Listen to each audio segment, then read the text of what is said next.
The Canada Prenatal Nutrition Program is a community-based funding initiative that provides the financial means for local organizations to improve the health of vulnerable populations during pregnancy and in their babies' early infancies. The CPNP has three overarching goals: improving the physical health of women and their babies, facilitating partnerships within communities to support vulnerable pregnant women and new mothers, and providing culturally sensitive prenatal support for Indigenous women and recent immigrants. The CPNP funds a vast range of programs, including prenatal vitamins, food and food preparation training, education on breastfeeding and infant care, resource referrals, and many more.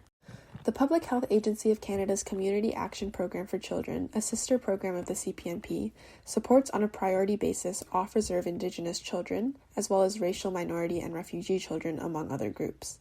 However, although a quarter of CPNP participants identified as Indigenous or having lived in Canada for under 10 years, according to an evaluation in 2018, the program does not specify any specialized considerations for these racialized groups. Consequently, there are a number of social determinants of health inequities disproportionately affecting Indigenous and refugee program beneficiaries that warrant modifications to the CPNP in order to mitigate any unintended negative outcomes. The first necessary modification is the integration of information or resource referrals for personal financial literacy into parenting education programs funded by the CPNP. In order to ensure continued financial stability after receiving support from CPNP programming, it is essential that participants receive education about personal financial literacy. By increasing their financial competency, participants will be well prepared to make wise decisions when allocating resources to maximize the health of themselves and their families.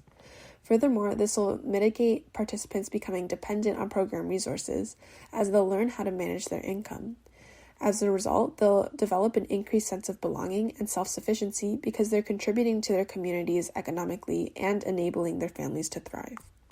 Next, the CPNP should expand food coupons for use in local cultural grocery stores and decrease the stigma surrounding their use by promoting them as a necessary support for prenatal and infant help.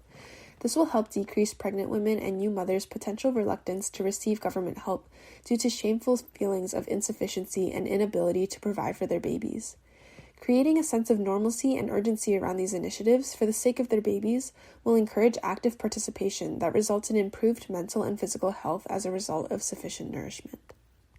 A third modification involves prioritizing diversity in hiring practices and providing cross-cultural competency training to those responsible for facilitating CPNP programming, as well as providing written forms of health advice that can be disseminated in multiple languages or translated with digital tools.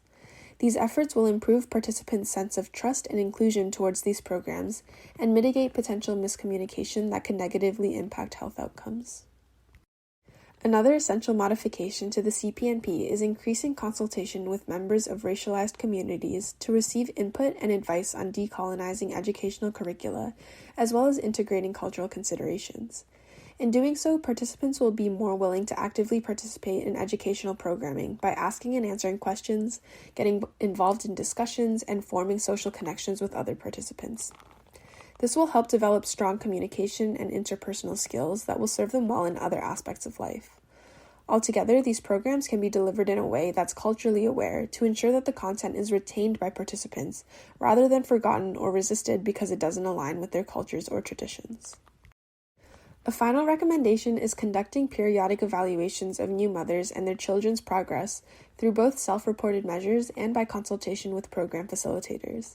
This would be incredibly valuable to determine areas of improvement, participants' perceptions of the program's impacts, and whether participants are in a stable place to stop receiving support after reaching a certain threshold. Furthermore, this may encourage participants to maintain healthy and independent behaviors because they know that there are expectations to be upheld.